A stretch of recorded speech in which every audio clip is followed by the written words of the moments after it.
Senor Buscador by Mineshaft. When you think about stallions, you're looking for pedigree, talent, longevity, and heart. Senor Buscador has all of that covered and then some. Bred in Kentucky, Senor Buscador retires from racing after earning nearly $13 million under the guidance of trainer Todd Fincher. This is a horse who showed early brilliance, breaking his maiden impressively at 2 and immediately stepping up to dominate the Remington Springboard Mile by almost 6 lengths, posting the second highest buyer for a 2-year-old colt at a mile in 2020. But he wasn't just a flash at 2. Senor Buscador continued winning graded stakes races at 4, 5, and 6, including a victory in the Grade 2 San Diego Handicap, where he beat Grade 1 winners like Slowdown Andy, Defunded, Royal Ship, and Tripoli. And just to underline his class, he finished his racing career with a huge win in the $20 million Grade 1 Saudi Cup, defeating top horses from around the world. Senor Buscador isn't just talented, he's backed up by a serious family. His dam, Rose's Desert, is a proven producer with multiple graded stakes winners, including graded stakes winner Runaway Ghost. And, of course, he's a son of Mineshaft, Horse of the Year and Top 5 sire, who's already responsible for multiple Grade 1 winners, including sire Dialed In. He's now standing alongside his legendary sire at Lane's End and ready to continue the Mineshaft and AP Indy legacy.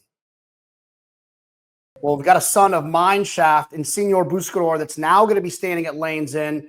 Joey, tell me a little bit about this horse, where the breeding idea came from to go to Mineshaft, and how we got the old Senor Buscador that we got. You bet. So my dad was still alive. In fact, Senor Buscador was the last horse that we bred together. And what my dad liked to look at when he was making his breeding decisions is he wanted to see longevity in a racing career. He wanted to see money earned all the way through a pedigree. So to him, that was a proxy for, ability at the racetrack. And then, just looking at what we were trying to solve for is we want to raise classic dirt horses. That was our goal. And Mineshaft clearly ticked all those boxes for us. Getting that AP Indy Mineshaft sire line, we thought was going to be really super with mixing with Rose's Desert, Senor Buscador's mama. She is by a horse named Desert God, but most people have never heard of. He was an unraced son of Fabiano out of a mare that won the Kentucky Oaks. So a sneaky good pedigree, if you will. And then Rose's Desert's mama was by Horse of the Year, Peaks and Valleys, Canadian champion Peaks and Valleys. And so we really like our pedigree, and Rose's Desert, every single horse that she has had for us has been a runner, starting with her very first foal, a colt that we named Runaway Ghost, who was actually in the Kentucky Derby in 2018 before he got injured, his very last workout before we were going to fly him to Kentucky. So really proud of the pedigree for our mare. And you put that with, the bloodlines of Mineshaft and AP Indy. And we just felt like that we had a chance of raising a superior racehorse. At the time, the stud fee was only $10,000, but we weren't really looking at the cost of the stud fee. We were looking at how do we breed a superior racehorse that we're going to go race for ourselves. We're not commercial breeders. We're not raising these horses to sell them. We're raising them to race them. And so I think that freed us up from a lot of what most breeders have to deal with in trying to raise a commercial product. And the one thing that stands out about Senor Buscador, which is very similar to a lot of Mineshafts, is he was good at 2, but then he went on throughout his career and continued to show up in graded stakes races until he ultimately took down the $20 million Saudi Cup. Talk about his racing career and Sure. And how you can get a horse to stay on the racetrack that long. Right. So he started out during COVID. His very first race, New Mexico was shut down. That's where our trainer, Todd Fincher, is. And so we went to Oklahoma and we ran him in a 5.5 furlong race, which he broke dead last, ended up flying down the lane to win the race. And we were very excited about him. And so we put him right back in stakes company and ran in the Springboard Mile, which was a points race, one of the early ones for the Kentucky Derby. Same thing, dead last, all the way around, comes flying down the lane. I think he won by 6 lengths. So he was undefeated as a 2-year-old. And it's a long time ago. People forget about that. But we were very excited about the horse. We took him down to fairgrounds to run in the Risen Star, and he just didn't finish well, and we knew something was up. He came out of that race with some injuries, essentially missed the rest of his 3-year-old year and most of his 4-year-old year. So he didn't get back to the racetrack until he was later in his 4-year-old year. So kind of missed the key times that you want to be running a dirt horse, 3 and 4-year-old years. But came back. He's a stakes winner at 2, 4, 5, all the way to 6 years old. And so thankfully, Todd Fincher did a great job with the horse. We took excellent care of him. We were patient. And he's won some big races. He won the very first stakes race he won in Kentucky was the ACAC, which got us into the Breeders' Cup. Then he came back the next year and he won the San Diego Handicap. And then he had a big year after Breeders' Cup that year. He ran the Cigar Mile, he ran second. He went to the Pegasus World Cup, he ran second. Went to Saudi Arabia and he won. And he went to Dubai and he ran third. So that 4-race string that he put together that year was phenomenal. We always felt like the Saudi Cup was a perfect race for him, given his running style.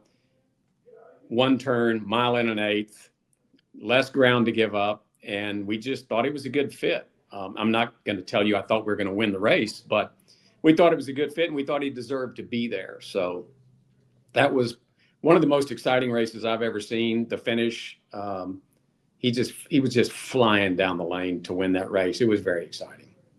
What's one thing that you want potential breeders to know about Senor Buscador, whether it be a cross that you are excited about, you think might go well, or maybe just kind of a hidden gem? You already dropped one on us with some more in-depth looks at the pedigree, but what's one thing you would want a prospective breeder to know about Senor Buscador?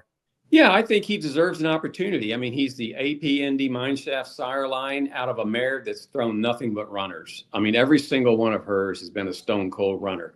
And so I think he deserves that opportunity. We priced him very reasonable in my mind. In fact, I would argue that it's a bargain. But, we want to get him started. We want to get him started in the right way. And so I think his pedigree and his race record certainly speaks for itself. And he deserves that opportunity to stand in Kentucky.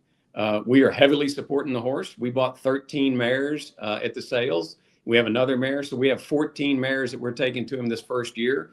And we will likely buy some more to support him in the second year. So we're all in. That doesn't make it right, but we're all in supporting him. And we think he has an excellent opportunity to be an important sire.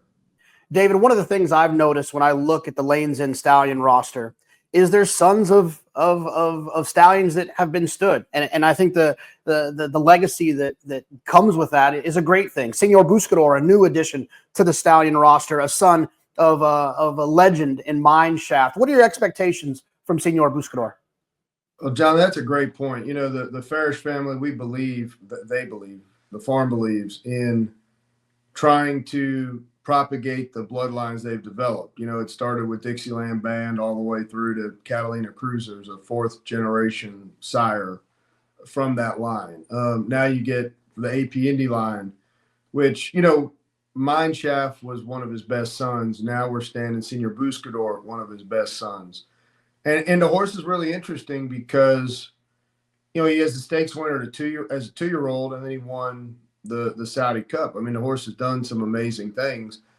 Why wouldn't we want him? And then we see him on a shank. He's a beautiful horse. It's the legacy. It's exactly what Lanes End has stood for, and what Mr. Farish was trying to do when he began the farm, breed these classic types that are dirt horses, and that's what Senor Buscador is. When it comes to that AP Indy Mineshaft line, what is that one attribute that sticks out? I mean, I think to me, and not even being in the business as much obviously as you are, is that longevity, that soundness, that consistency, getting a horse running at 6, 7, even 8 years old. What is it for you? Exactly that. It's a source of soundness, stamina, but also a speed to go a distance of ground. And that's why AP Indy is so prominent in all the pedigrees we see today. And that's where I think Senor Buscador, Mineshaft's a great broodmare sire as well. He's in a lot of pedigrees you see. And now we've got Senor Buscador, his son, that I think can carry on that sire line and get offspring down the line that are that are winning classic races and being competitive on the Triple Crown Trail and, into these handicap races. We need more stallions like that can get horses, from everything from the Derby to the Jockey Club Gold Cup and the Breeders' Cup Classic. That's where Senor Buscador and that whole line, the AP line, AP Indy won the Breeders' Cup Classic. Mineshaft won the Jockey Club Gold Cup. Now we've got a son that won the Saudi Cup. All dirt, Saudi's a new race, so it's not in the traditional sense of a classic race, but it's going to become one when you hang out $20 million year after year. It's going to, and I think this year's renewal was a classic, really neat running of it. And that's the kind of horses that we're looking to get here. And Senor Buscador fits that bill, and he ties all the way back to his grandsire, AP Indy, that way.